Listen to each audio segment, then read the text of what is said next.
Alright, I guess this weekend we're talking about two things that go together perfectly. Killer Dolls and the Beatles, I guess.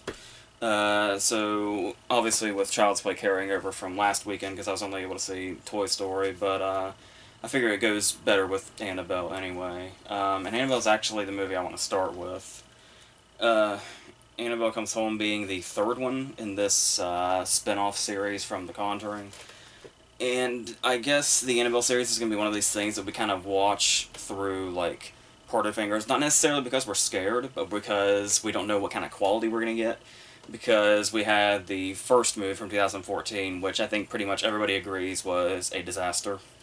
But then we had Creation a couple of years ago, and as far as I know, or at least I've heard Creation get some flack recently, but for the most part I was under the impression it was pretty universally liked. I thought it was really well done. So, yeah, so now that this comes along, it's like, which one are we going to get? Because Creation wants to give me, you know, optimism, but it's still unsure, especially since the recent additions to this series, the whole Conjuring universe, have been The Nun and The Curse of La Llorona. Both of which were incredibly mediocre. Once again, I think that's a pretty standard opinion when it comes to those. So, yeah, we're kind of all over the place in regards to the whole franchise, but this one kind of finds us. I don't think this one's as good as Creation, but I do think there's something here, especially since it seems to be setting up so many different things. But we start off with this really decent kind of 15-minute prologue with the Warrens, which it wasn't until like late in the game that I even realized the Warrens were in it. Even though it's a pretty brief appearance in this prologue and then again pretty much at the end. So we kind of start off again where I'm pretty sure the first Conjuring began, with that scene and the way they hand the doll off to the Warrens who then take it to their house. But then there's this whole prologue of them basically going from one place to the other, going from there to home, and the shit that happens in between. And the interesting thing about it is that there's almost like, seemingly like a playfulness to this, weirdly enough. When you'd think the opening is more to kind of grab us in this, that's what the scariest shit we have here to kind of hook the audience sort of way.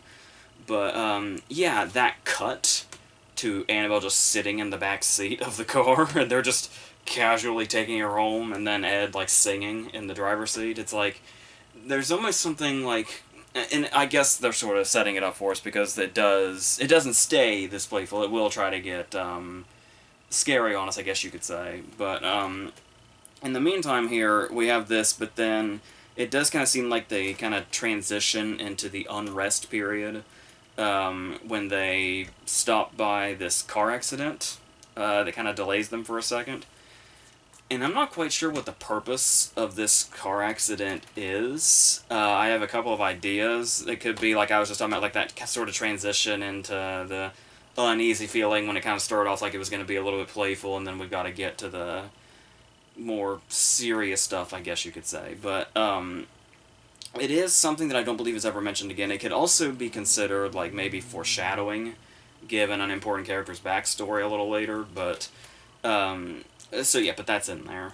But then what it happens here when they eventually break down, because it's not enough they get stopped once by the car accident, they have to get stopped twice because they also end up breaking down, of course, in the middle of nowhere with the Annabelle doll with them, right next to a cemetery that may or may not be. I'm assuming the whole cemetery is actually there. But then because at first I was wondering if the whole thing was just a vision of sorts through Lorraine, but we do see there's a really great atmospheric shot of like all the spirits just kind of standing there. But before we get that shot, there is the movie kind of, once again, it kind of gets back to a bit of a playful nature, but it's also, going into the scary aspect, where it's just kind of intentionally fucking with us. In this moment where Lorraine is looking at the map, and the map takes up like the whole car practically. And when she brings it down, you kind of expect something to be behind the windshield or something because of the way she jerks the map down, but there's nothing there, of course. And there is a lot of that, the whole fake out thing, but it does feel like, at least half the time, it feels less like, cheap fake outs and more like they take moments where you genuinely think something might happen or be there, and it isn't, to kind of, toy us a little bit, and especially towards the end also. Because there's one thing in particular that they spend what feels like the whole movie teasing, what's going to eventually be like a big scare. And of course, the unfortunate thing about these movies is that the good ones and the bad ones in this franchise both, is the whole sort of jump scare thing where it doesn't feel like a lot of effort is put into getting getting the scare to the audience without just doing it in this cheap way. But overall, this franchise has been pretty good about that, where those are in there, but there's so much more to the scares also. Like, they work so much with the atmosphere and the characters and all that, that when they do happen, it doesn't like piss you off or anything, because they've done so much other stuff as well, and that's what makes a lot of this franchise above those movies that just rely on pretty much nothing but that, because we know there's way too many of those to count. But the way this sort of blends all the different ways you can get scares out of an audience is what makes it so appealing, and what I think can helps them keep going. Which for the most part also sort of comes from, I guess, the directors they choose. It is weird to me that I want to say it's the Curse of La Llorona guy that managed to get Conjuring 3, which makes me really worried that it's not. It'll be the first actual Conjuring movie that's not James Wan's. That's pretty worrisome, but you can tell in these movies, particularly in this one, that they are sort of, his techniques are still there, and like his certain style is there in a way, even though the director's still kind of trying to do their own thing. But in this particular case, I do think it's probably best to evoke Wan as much as you can. I know usually you would encourage the director doing their own thing, having their own vision and all that, but given that this is like a series, it will definitely feel much more kind of cohesive and coherent if you could sort of get a sense that it's the same feel. And what Juan set with that first movie and forward is just like, is is the reason this is a franchise now, because that movie was just so incredibly well done and really raised the bar for horror movies at the time that it was out. So, yeah, so obviously sometimes movies aren't going to quite live up to that. And when this one does that stuff well, but it does kind of start to lose itself, and kind of the build up doesn't feel the payoff doesn't feel as much earned when it comes to what came before it, when we had a really nice build up. When a lot of the actual like attack scenes in this one look a bit goofy, I guess you could say. Because the whole cemetery scene, there is a quick moment where Patrick Wilson is like pushed by a ghost or a spirit or whatever. And there's just, and throughout, when we get like really good looks at like the threats here and the spirits, there's just something, I guess, really fake, and like you can really see the CGI assistance in a lot of this, and that kind of really sort of sours what they really built up to before. But I don't even think I finished saying what I was about to say about something that comes up later, where they build something up and then it feels sort of like they're subverting it, is the fact that they build something up like there's going to be one of those big jump scares, and then this thing seems built for that. But then they build it up once, and then they build it up again, and then when it finally does what you think it's going to do, it's not really a jump moment. It just happens, which I found really interesting. So, yeah, so I do like, for the most part, that they are still able to handle that without making it too cheap or too based solely on how loud it is where the scary factor comes in. So, of course, I was talking about the characters, because obviously the Warrens are going to disappear and go off and do their own thing. I guess because they didn't want to pay Patrick Wilson and Vera Farmiga as much. So we've got to focus on the younger characters here, one of them being their daughter, who has been recast as McKenna Grace, who we've seen around a lot. Like, she's getting like more and more prolific, and she's only like 12 or something, but it feels like she's in everything. And I'm wondering if the recasting comes from the whole... I guess because she's having, like... I'm really I can't remember off the top of my head the actress that was their daughter in like The Conjuring 2. But if they wanted an actress that like had maybe a bit more experience, like something they could get a bit more of a significant performance out of, because a lot of this movie depends on this character, because if this was just like some average, child performance or whatever, there's a lot that comes across in the movie that probably wouldn't otherwise. So yeah, like I hate to seem like I'm pushing that other actress aside, but it does feel like they sort of intentionally went out to get the best performance that they could for this part. Um, so when you talk about that and her, I guess it's a babysitter and then a friend are the three people in this house that we pretty much follow around for the entire movie.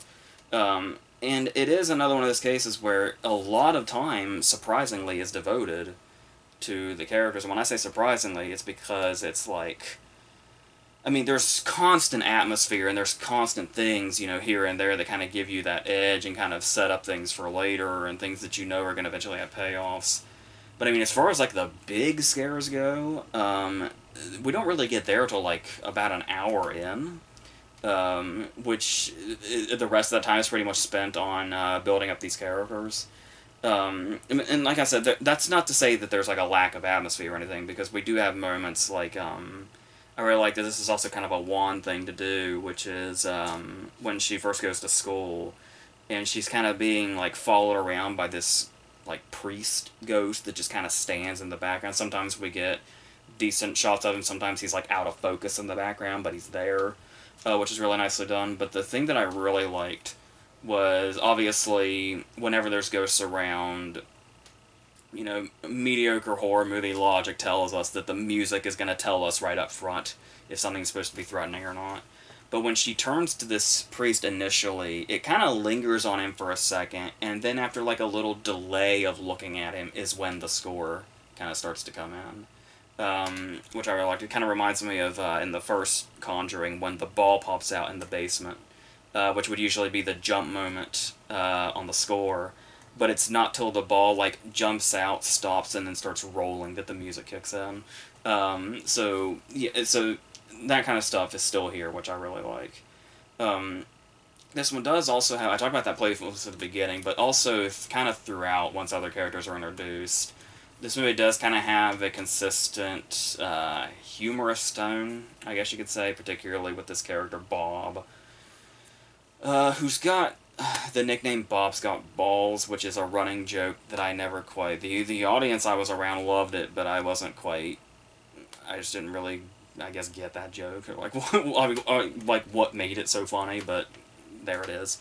So he continuously pops in and out, and it's just kind of there. I was starting to wonder if it was like... Because Bob isn't exactly a name, at least nowadays, you really associate with young people, so I couldn't help but wonder if it was like a guy named Bob going to a house in a horror movie where there's babysitters, and trying to be with one of them, if there was like a very thin reference to Halloween there. I don't know. But apart from that, we also have this one scene that just kind of really sticks out in a weird way, where he's encouraged by a pizza guy that just seems to materialize from out of nowhere and knows everybody in the situation and what's going on and gives him like a pep talk about wooing this girl, which are his words. And it's just sort of... I don't know, it's like the scene just is sort of stumbling around and just sort of bringing stuff in. It felt really weird and out of place. But once again, the people around me really ate it up, so yeah, but it was... I almost thought there was probably maybe too much of a focus on not just that character, but trying to bring humor out of it in that way. It just kind of felt weird, and the whole guitar thing. There's at one particular moment he stops one of the threats with his guitar, and that's another one of those scenes I was talking about where it just looks fucking goofy. And I don't know. But like I said, the build-ups are great. The attack scenes, not so much. But I do like that this continues on the thing where it's how a lot of horror movies tend to focus on like kills and gore and stuff like that, and this is something that this whole franchise has kind of avoided and that really sticks to, because there's really hardly any actual deaths in these movies, which is really interesting. And then the fact that it's sort of, they keep the focus on the scares themselves. And it's like, because a lot of the times you'll find like there'll be build up and then a scare happens, but then once a scare happens, it just cuts away and we just assume that character's been killed, and then we just kind of never see them again, or their body pops up later or something. And this is a movie where like the scare can only be just the beginning of the scene because the characters don't die. So like we get to see the whole aftermath of what usually we cut off in other movies, which I really like about this whole franchise. Like, once again, that's kind of in, even if it's the good or the bad movies in this franchise, the fact that they've made that consistent, I think really works. There are some in this one that are like, for viewers of the entire franchise, there'll be repeat scares from some of the other movies. And I don't know if that's nice callbacks or laziness, because there's a lot here to work with. Because we've got the whole, cabin in the woods scene where the girl goes into the place, into the room, and sees all the different, haunted artifacts laying around, all the stuff that we've gotten glimpses of in the Conjuring movies when they come in and out. They just sort of set this eerie tone when they just say, yeah, all this stuff came from somewhere. Like, we get the one story in The Conjuring, and then it's like, yeah, all the things in this room have their own story like this. And just that alone, just knowing that about those things, made it so eerie. And now the franchise seems to really be ready to expand on that. But before we expand, we do have repeat scares, like when she's laying in bed and she like gets pulled, very similar to what happened to, I think it was Joey King in the first movie. There's the whole there were a couple that seemed reminiscent from scenes that I'm pretty sure were in I haven't seen Creation since the theater, but if I remember correctly, there was kind of a similar under the blanket scare in that, and then there was the also the same blanket scene when we see like Annabelle rise underneath it in a way that this doll probably actually can't. Sort of reminded me of that scene that still haunts me 2 years later. I'm pretty sure it was in Creation when she was in the chair and then she threw the sheet over it and then the sheet fucking stood up and it was like a full human form. Jesus. So it kind of felt a bit similar to that, but it does have, some new stuff it wants to play with. I really like the shadow thing. It's really cool, even if I think the whole demon thing is probably a little played out at this point.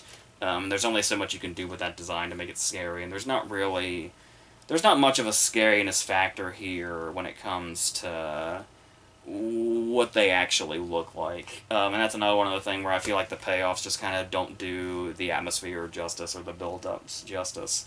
Because you see, like, the ferryman's face we see, and it's nothing that stand out. The same thing with the demon. The bride, all that stuff, and it's like, and you can still do, because that is really tough to pull off, showing, like, keep all that build up and all that atmosphere, and then finally showing your monster's face. 9 times out of 10 is probably going to end up screwing you over. It's a really tough thing to pull off, but I feel like this series has done it before, like The Crooked Man. The Crooked Man is so fucked up looking, and really sticks in your mind.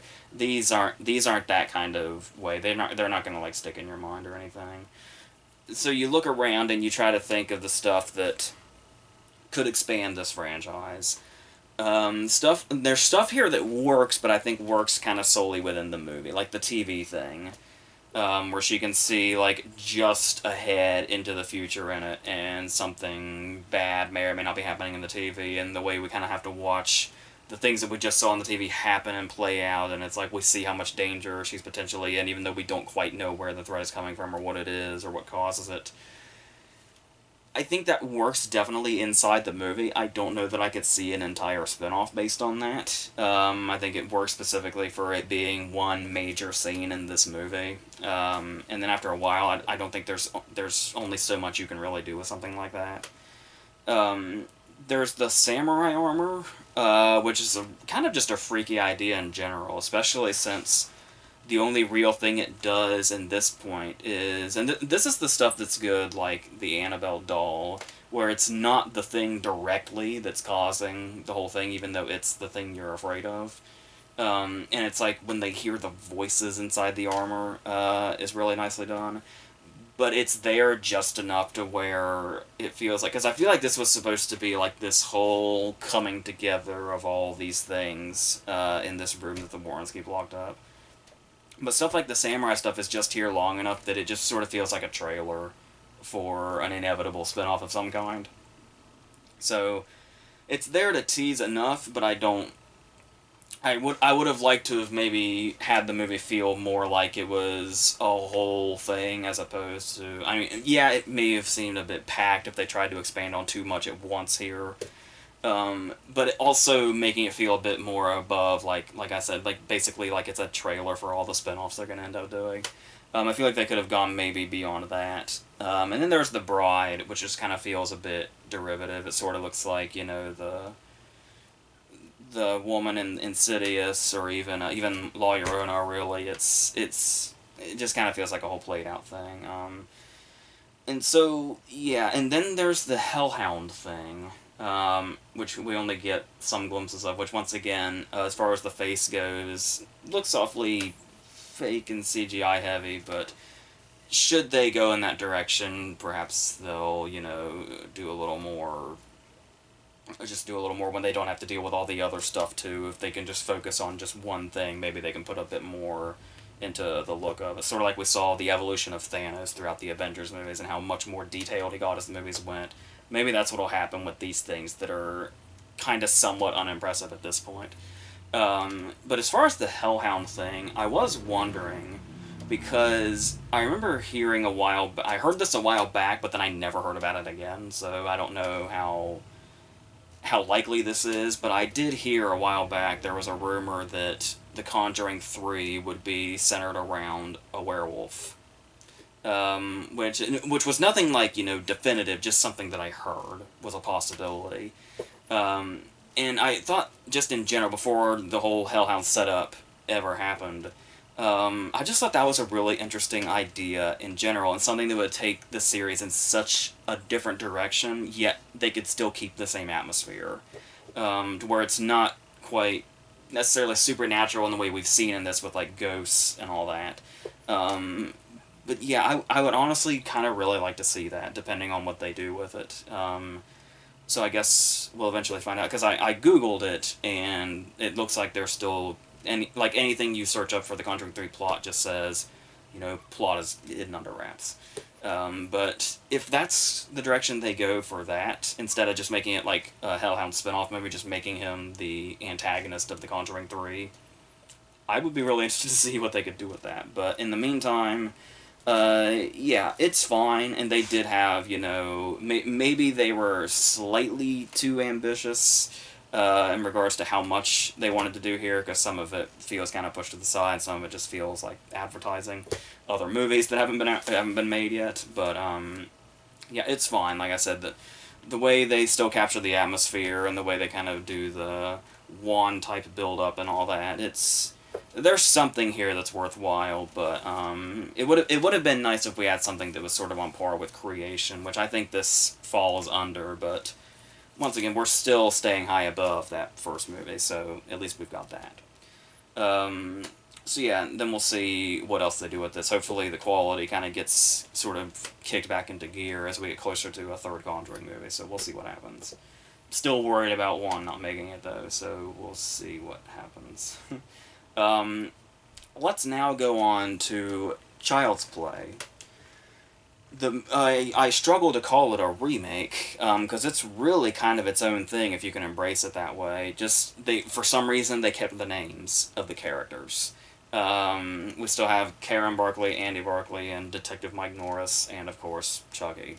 But the whole setup is I actually had like a good vibe when it started already, just because of seeing the Orion logo again, after all this time, especially in like a theater, is just so sort of odd to me and kind of nostalgic. So that in itself kind of put me in a good place before this started. And I don't know. I honestly don't even know what my expectations were. I did think the whole Chucky's a robot thing sounded weird. Like, it sounds fucking terrible when you just say it like that. um, but they really have some ideas up their sleeve. When I was waiting for yesterday to start today, a woman walked by with her kid, and they were saying that they had mentioned Child's Play, and the mom said, "Oh God, it just doesn't look good at all. It looks like it's gonna suck." And like, I'm not that person, obviously, but in my head, I wanted to, like, say, no, you, it's not, like, this might actually be, am I wrong in thinking this is, like, one of the bigger surprises of the year? I really was not expecting to really like this as much as I did. And, because that's the thing, is, like I said, even though they keep the character names, it's almost like, because it's such a different idea from the whole voodoo thing and the serial killer possesses the doll thing. But that's the thing is, like I said, once you separate it and take it as its own thing, it's pretty easy to run with it. Like, it happens pretty quickly that I was suddenly like, oh, okay, I don't think this is gonna suck now. And it gets really damn good as it goes. Especially with the way they handle the characters also, because we do have Aubrey Plaza, who I know some people were like, it was sort of the Aunt May and Spider-Man Homecoming scenario of, is Aubrey Plaza, like, old enough to have a child that old? And they explain that away by her saying she had a productive Sweet 16. And they start off in kind of this, almost comedic tone, when the guy brings back the doll, and because it's a ginger doll. He wanted the blonde doll, and he said he's not going to have some ginger piece of shit in his house or something like that. So it might seem convoluted in a way how Chucky ends up in her hands, but once it goes from there, especially the start of it, the very opening is when we learn exactly what happened, and the fact that Chucky's terror is basically man-made. Which is really interesting, and obviously this whole, obviously it's the whole, AI is going to get us if we're not careful sort of thing. But the way in which they handle this, which you'd think with that setup would be either really stupid, really heavy-handed, or both. But it's just kind of so, I almost want to say relax, like, this, I feel like this movie is confident in itself, doing the silly setups that it has. But it has such a confidence about itself that by the time it gets to when shit gets real, you're, like, already attached to it. And it's, like, really well done, especially the new theme is a really nice tone setter also. And then it was interesting, I had heard that the original makers, like Don Mancini and them, didn't, like, obviously they had to put out that they're still doing their own thing and that this is completely unrelated to them, but I was thinking I had heard, like, they didn't even, like, they didn't, like, endorse it in any way. And I couldn't tell if that was that they didn't like that this movie was being made, or they didn't like what they were doing, or if they were just saying, we're not involved because we're doing our own thing, they're doing theirs. I couldn't really tell. But I hope it's nothing negative, because I feel like we can really embrace this without losing anything that the original franchise is still doing at all. This is very much, you could, like, if you just change the character names and the title of the movie, I don't think anybody would have, yeah, it would be a killer doll movie like the Child's Play franchise, but, we've got Annabelle out at the same time, so it's like, I don't know how much people would really have associated it with Child's Play if it just didn't have that title or the names. Because it's really because the way they play him up, where we have the dolls that can respond, and they're made to do all this stuff, and eventually, connect everything else also.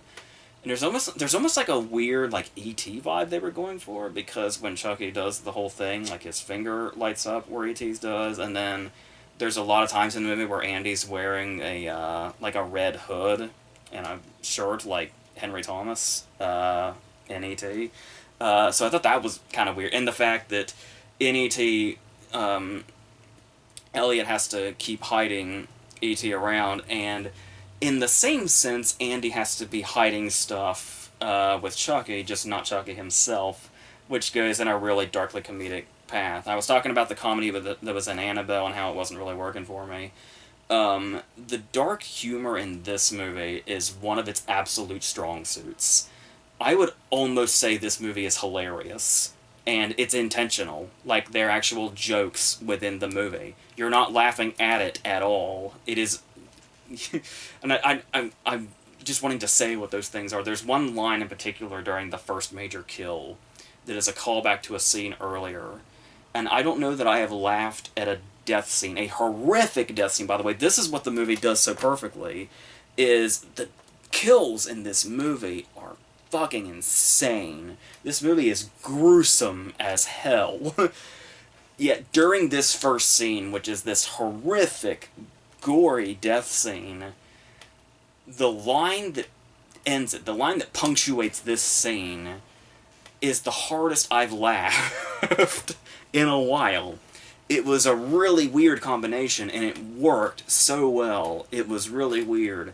And then the way they follow that up with Norris, in this case, the Chris Sarandon character before is now Brian Tyree Henry, who's like their neighbor in the apartment building and kind of already knows Andy a little bit just from him hanging around.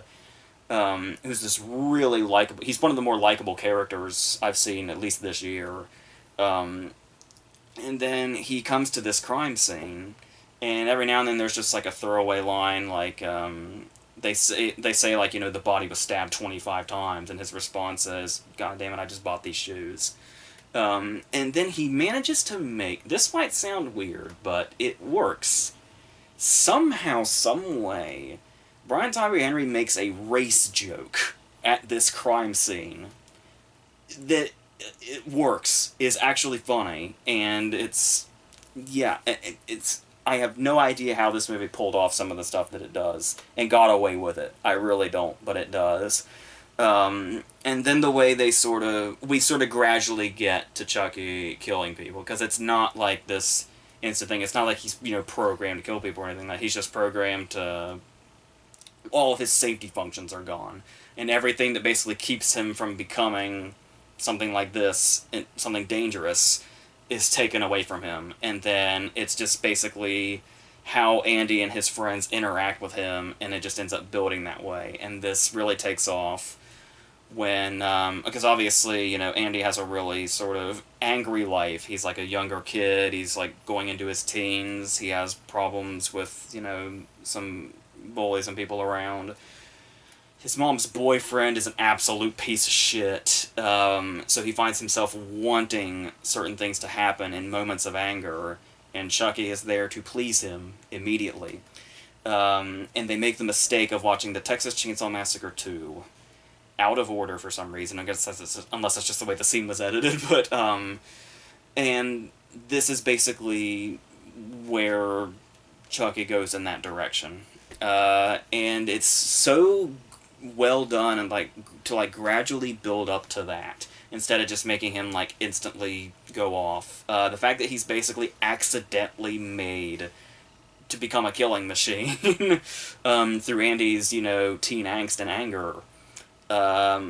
It's just weird how it fits together like a puzzle, and then we eventually get to Chucky killing people, and then, like I said, it just goes completely fucking nuts.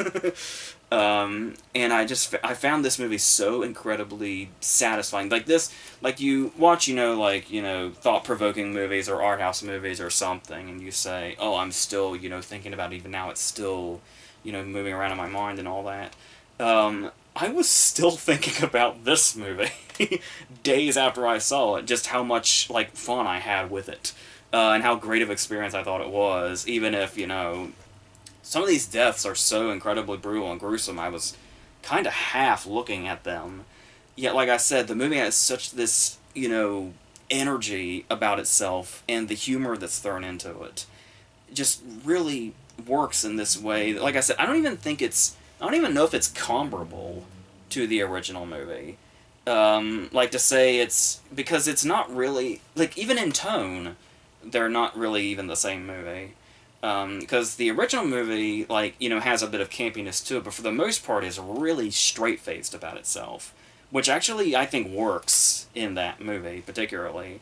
But this one taking that humor approach, because we did have the humor in the other series when Bride and Seed came along, and it started to get kind of really out of control. With like Seed being a full blown comedy, even Don Mancini says that, and he wrote and directed it. Uh, and this one is able to combine that, but the humor that they choose is so in line with just the over the top gruesomeness of it. But that's not to say there's not stuff that's like genuinely creepy too, because I was talking about with Annabelle how they focus more on scares and less on kills and gore. This one, kind of the star of the show is the kills and gore once they happen. But there's still also some scenes that are like genuinely chilling. Where I don't really want to say too much, but I'll just say Chucky plays a recording for Andy in the dark while he's trying to sleep. That is terrifying because we know what it is because we've already seen the aftermath of it, but now we're only hearing strictly through audio what exactly took place. And it's yeah, it is so well done. I really, I guess if there's one problem I kind of have, it would be that for the most part the characters are really strong. Like I said, North is endlessly likable in particular, but for the most part, with the characters that are going to be killed are basically like, the sort of everyone's an asshole thing, because we know that they're basically here just to die, and it sort of feels like everybody is sort of like an overblown type, as opposed to being as real as the main three characters. But so that kind of sticks. That kind of feels uneven and kind of sticks out.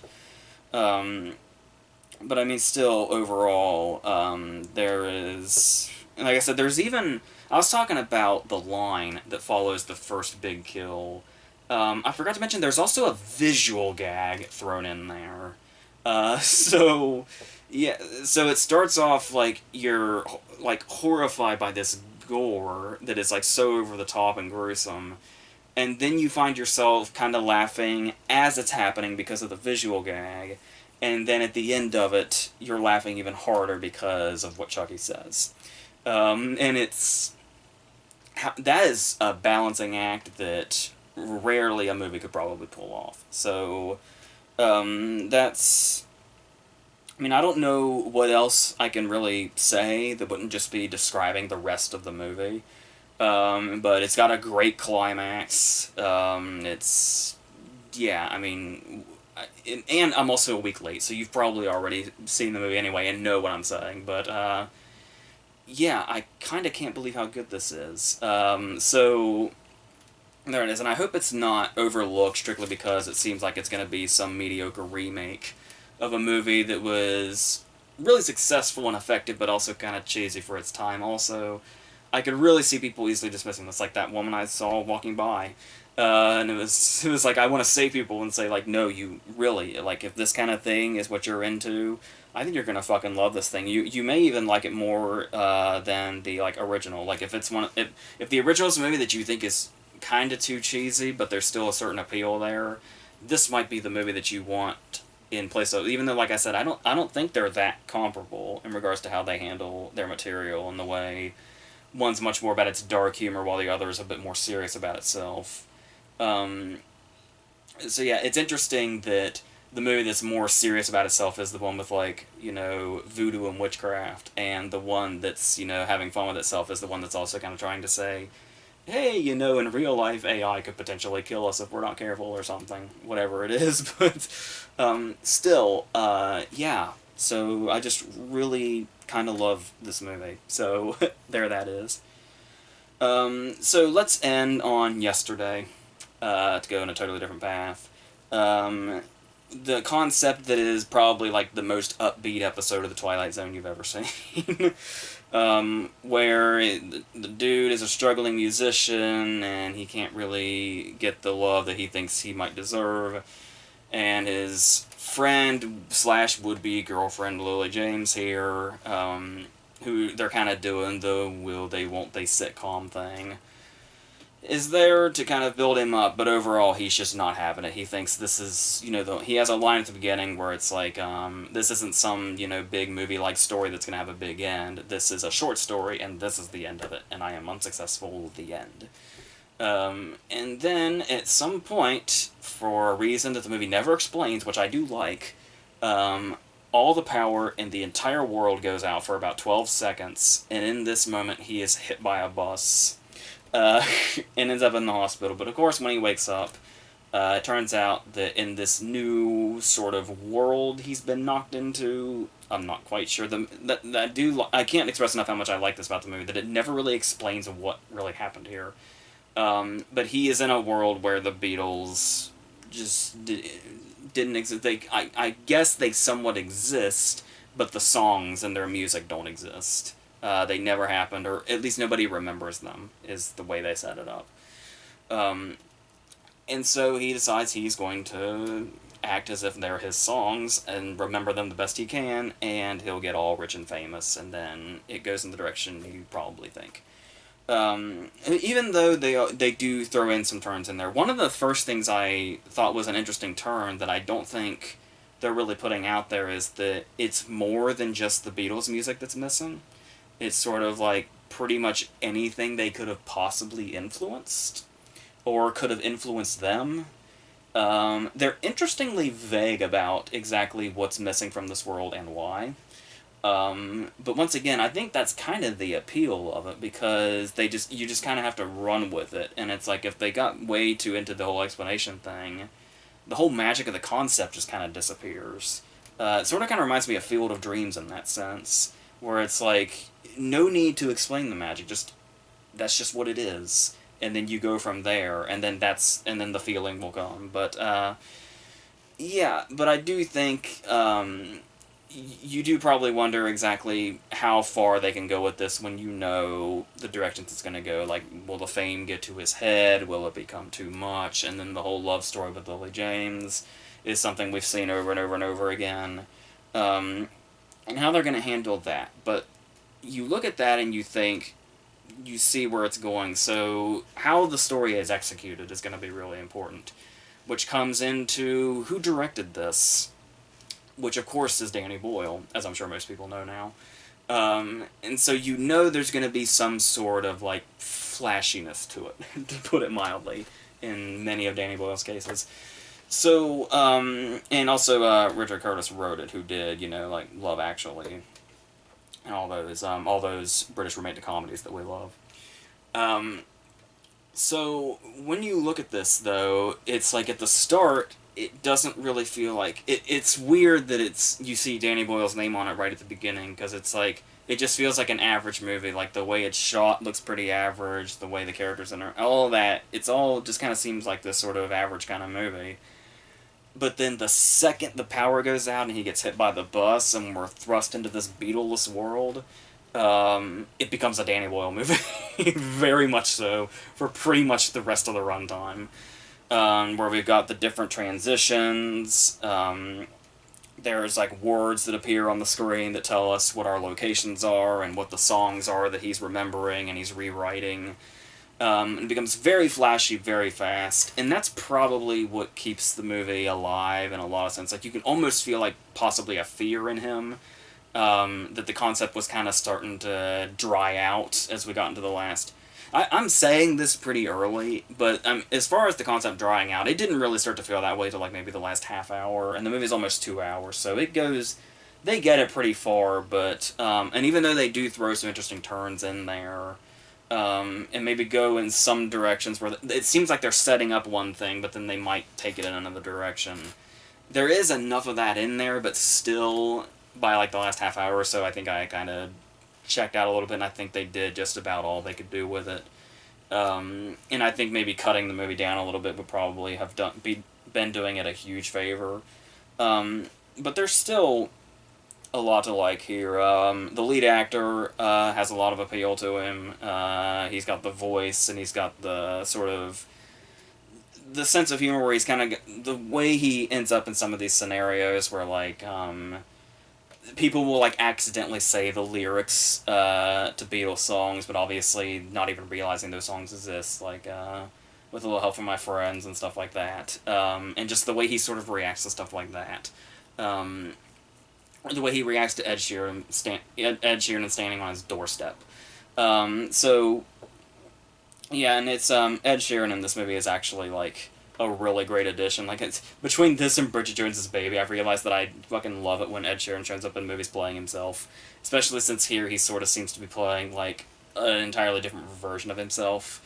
One that's a bit more like I don't know. I guess like corrupted by fame or something. There's something sort of like intentionally but humorously sort of off-putting about him. Like I think I'm not extremely familiar with his music, but I'm pretty sure that was one of his own songs as his ringtone on his phone, which is really funny.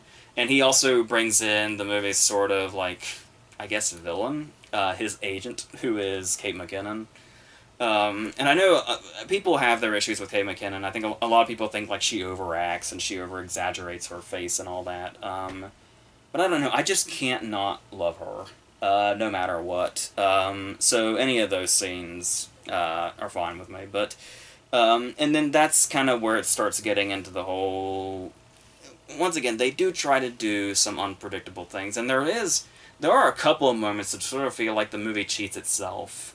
Where the James Corden scene when he's on James Corden's talk show and there's a direction that scene goes, and you're like, oh, I would really like to see where this goes, or what's going to happen here.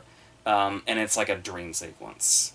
And then it's like, oh, like, if we were like, you can actually feel that build up, like, oh, this is the direction the movie's going, and you get that whole feel that you're getting ready to see the movie go in an entirely different direction, and then the movie's like, nah, I'm just kidding, we're still exactly where we were. Uh, and we're just gonna keep going, just down that same road we were going. And it's like I think that kind of stuff sort of does the movie maybe a bit of a disservice. Like if that stuff wasn't in there, I mean, I do like the whole playing with his paranoia of is there anybody that's gonna know.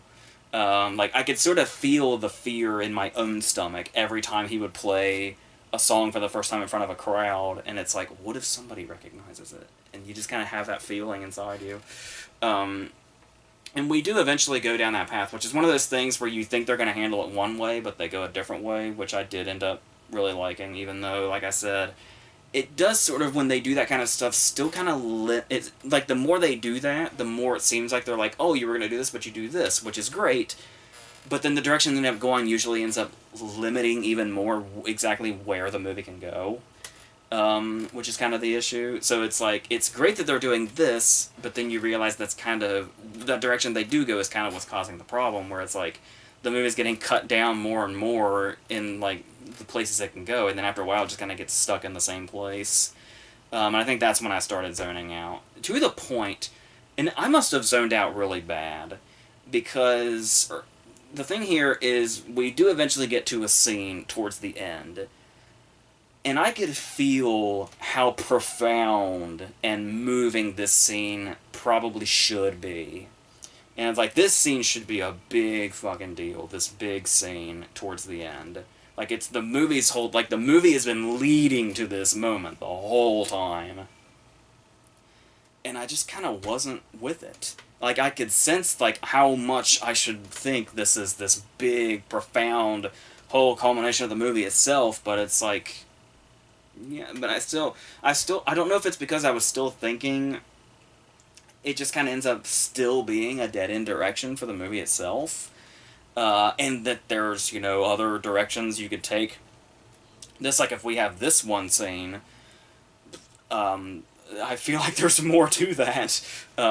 So more people involved in that. But still, I can appreciate that they had the balls to do that. To bring this character into it. But even so, like I said, I still feel like the movie just kind of kept, stopping itself and cutting off the directions it could have gone when it was trying to make those detours to do the best it could to get off what we thought would happen. But like I said, it just kept putting stop signs in front of itself whenever it did that. So that's unfortunate. But there's still plenty of stuff to really like here. Like I said, the Ed Sheeran scenes are great. There's the moment where they have the sort of song off, where they have this competition where the one who can write the better song off the top of their head in 10 minutes. And Sheeran actually refers to himself as the Salieri to his Mozart. So, and then you've got his friend Rocky, who's a good character, and where a lot of the comedy comes in. Who's a character who basically has no choice but to follow him around because his first scene we just see him get fired very unceremoniously, and he's the guy. I'm not quite sure who the guy is, but he reminds me of, if you're a Flight of the Conchords fan, this guy feels like a combination of both Brett McKenzie and Jim Clement together. So you can just imagine how beautifully comedic this character is. Um, and then they've got some of the details, like how Coke doesn't exist, which they have a few jokes for. Like at first they were just lingering on the Pepsi, and I was wondering, like, wow, that's. I mean, we got blatant product placement and stuff like 127 hours, where it was like just to show how thirsty Franco was, and it's like the way Boyle can incorporate that. And here I was wondering why, but then we realized that it's because it's showing off that Coke doesn't exist, and like every now and then in the background you can just see like only Pepsi machines in certain places. And then there's the funny moment where he at some point has to ask if there's any Coke, and naturally they think, I'm assuming they don't go right in that direction, but I'm assuming they think he means the drug, and that's the punchline.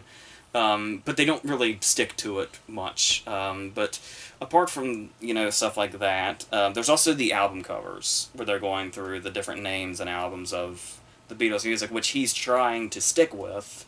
But obviously there's the whole. It's a whole joke in itself. Like the White Album, there's a diversity problem, etc. Sergeant Pepper's too long, stuff like that. So stuff like that does work, and that's also the kind of stuff you're expecting. Um, but yeah, I just feel like there was more to do with this.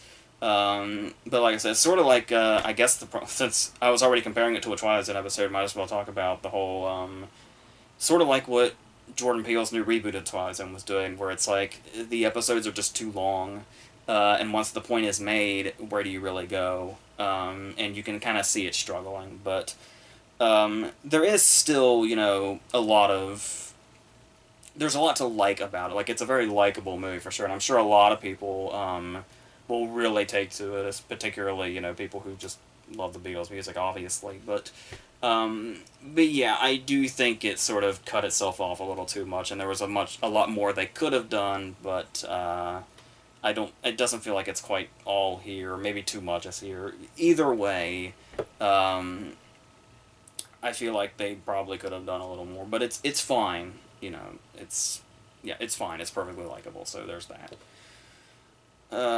Alright, so I think that's going to end this. Next week is going to be Spider-Man and Midsummer.